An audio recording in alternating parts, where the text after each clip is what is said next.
আলাইকুম। অসংখ্য ধন্যবাদ জানাই। আজকে আকবর আলী সাহেবের মৃত্যু স্মরণে আজকের এই সোনালী সন্ধ্যায় যারা আয়োজন করেছেন প্রত্যেককে জানাই অন্তর থেকে শুভেচ্ছা আর তাদের জন্য প্রার্থনা করি। আমরা যারা সত্যিকার অর্থে রাজনীতি, ছাত্র রাজনীতি, যুবলীগ, আওয়ামী লীগ, যারা মুক্তিযুদ্ধে, যারা বঙ্গবন্ধুর 19 মিনিটের ভাষণে তারা ঝাঁপিয়ে পড়েছিলেন, তাদের সন্তানরা জানতে পারবেন তারা যখন মারা যান, তাদের স্মরণে যখন প্রোগ্রাম হয়, আর আপনারা যারা আয়োজন করেছেন তারা সন্তানরা জানবে, তাদের প্রজন্ম জানবে তারা কিভাবে দেশের জন্য, দেশের মানুষের কল্যাণের জন্য দিন রাত্রি বিলীন করে দিয়েছিলেন। সেটা সালাউদ্দিন ভাই, এখানে আমাদের ইতালি আওয়ামী লীগের নেতা, আরো যারা আছেন প্রত্যেককে অন্তরস্থকে ধন্যবাদ জানাই। আমি বলতে চাই আকবর আলী সাহেব মুক্তিযুদ্ধের জন্য, যদি মুক্তিযুদ্ধের জন্য বঙ্গবন্ধুর 19 মিনিটের ভাষণে যদি ঝাঁপিয়ে না পড়তেন, তাহলে এই বাংলাদেশ কখনো বাংলাদেশ হিসেবে মানচিত্রে লাভ করতে পারত না। পবিত্র কোরআন শরীফে আল্লাহ তাআলা বলেছেন, মিনহা খালাকনাকুম ওয়া মিনহা নুঈদুকুম ওয়া মিনহা নুখরিজুকুম তারাতান উখরা। কবিগুরু তার লাইনে বলেছেন, এমন সুন্দর তুমি করিবে গঠন, মরিলেই তুমি হাসিবে, কাঁদিবেই ভুবন।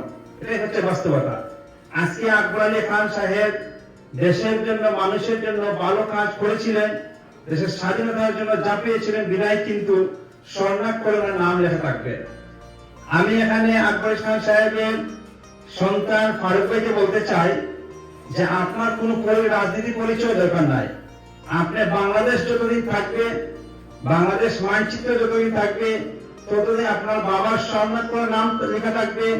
এই পরিচয়ে আপনি ইনশাআল্লাহ সামনে সারিতে এগিয়ে যাবেন। সেটাই হচ্ছে আপনার সবচেয়ে বড় বিষয়। আওয়ামী লীগের রাজনীতিতে আসলে রাজনীতি করতে হবে বা আওয়ামী লীগে আপনার প্রেসিডেন্ট সেক্রেটারি হতে হবে, সেটা আপনার বড় পরিচয় না। বড় পরিচয় হচ্ছে আপনার মুক্তিযোদ্ধা পরিবারের সন্তান, আপনার বাবা একজন সক্রিয় বঙ্গবন্ধুর আদর্শে রাজনীতি করেছেন, সেটাই হচ্ছে বাস্তবতা।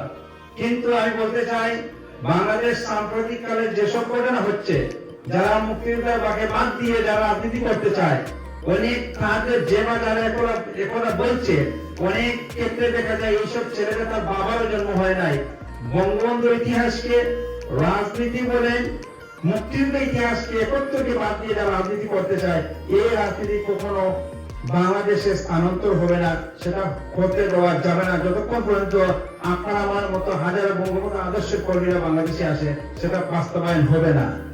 আমরা যদি বঙ্গবন্ধুর ডাকে যারা মুক্তিযুদ্ধে ঝাঁপিয়ে পড়ে প্রত্যেক ছেলে মেয়েদেরকে যদি মুক্তিযুদ্ধের পরিমাণ সন্তান যদি আমরা মূল্যায়ন করতাম, তাদেরকে সামনে সারিতে রাজনীতি নিয়ে আসতাম, তাহলে এই বাংলাদেশ যেটা 5ই আগস্টে হয়েছিল সেটা বাস্তবায়ন হতো না। আমরা 70 বছর ধরে রাজনীতি করেছি, তেলবাজির রাজনীতি করেছি। মাননীয় প্রধানমন্ত্রী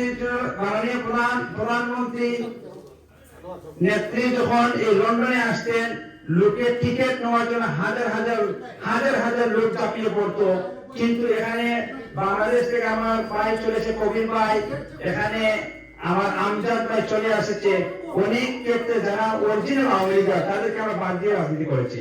এখন সময় এসে সালাউদ্দিন ভাই বলতে চাই, অনেক সুন্দর একটা প্ল্যাটফর্ম হয়েছে অনলাইনে, টিভির মাধ্যমে, যে সক্রিয় রাজনীতিতে যারা জীবিত আছেন প্রত্যেক জেলায়, প্রত্যেক আমার এলাকা সুনামগঞ্জ এলাকায় বলেছি কয়েকদিন আগে, যারা প্রত্যেক জেলায় কমিটি, প্রত্যেকটি ওয়ার্ডে আওয়ামী লীগের কমিটিকে বাদ দিয়ে তৃণমূলের আওয়ামী লীগ নেতাকর্মী মূল্যায়ন করে সামনে সারিতে আপনি বসান, ইনশাআল্লাহ এই মানুষগুলো আপনাদের মাননীয় প্রধানমন্ত্রীকে 1 সপ্তাহ 1 মাসের ভিতরেই বাংলাদেশে নিয়ে আসবে। সেটাই হচ্ছে আমাদের প্রতিজ্ঞা। সেই ব্যাপারে আমরা রাজনীতি করতে হবে। সবাইকে ধন্যবাদ। জয় বাংলা, জয় বঙ্গবন্ধু।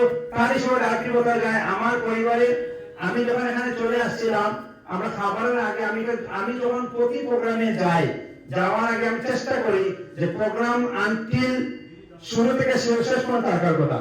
কিন্তু অনেক ক্ষেত্রে গণিজন এখানে মারা গিয়ে তাদের সম্মানে প্রোগ্রাম হয়েছে, কিন্তু অনেক মানুষ আমরা এখানে ছিলাম, কিন্তু অনেক মানুষ এখানে চলে গেছে। এটা আমাদের অনেক ক্ষেত্রে এটা সুন্দর জিনিস না, বাট আমি চেষ্টা করি যে অনেক সময় শুরু থেকে এন্ড পর্যন্ত প্রোগ্রামে থাকার জন্য। ইনশাআল্লাহ আকবর খান সাহেব আমি সবসময় দোয়া করবো আল্লাহ তাআলা যেন ওনাকে জান্নাতের সর্বোচ্চ স্থান দান করেন, সেই প্রার্থনা করি। আমারও পরিবারে কালকে আমার লন্ডনে একজন প্রবীণ মুরব্বী আমার চাচা শাইস্তা খান সাহেব মারা গিয়েছেন। ওনার জানাজা কালকে ব্রিকলেন জামে মসজিদ হবে, আপনারা যারা আছেন সেখানেই যাবেন। ইনশাআল্লাহ ওনার জন্য দোয়া করবেন। ইনশাআল্লাহ আমরা সবাই যেন সবার জন্য দোয়া করি। ইনশাআল্লাহ বাংলাদেশ ভালো থাকুক, বাংলাদেশের মুক্তিযুদ্ধের চেতনা বাংলাদেশ বিশ্বাস হোক, সেই প্রার্থনা করি। সবাইকে ধন্যবাদ। জয় বাংলা, জয় বঙ্গবন্ধু।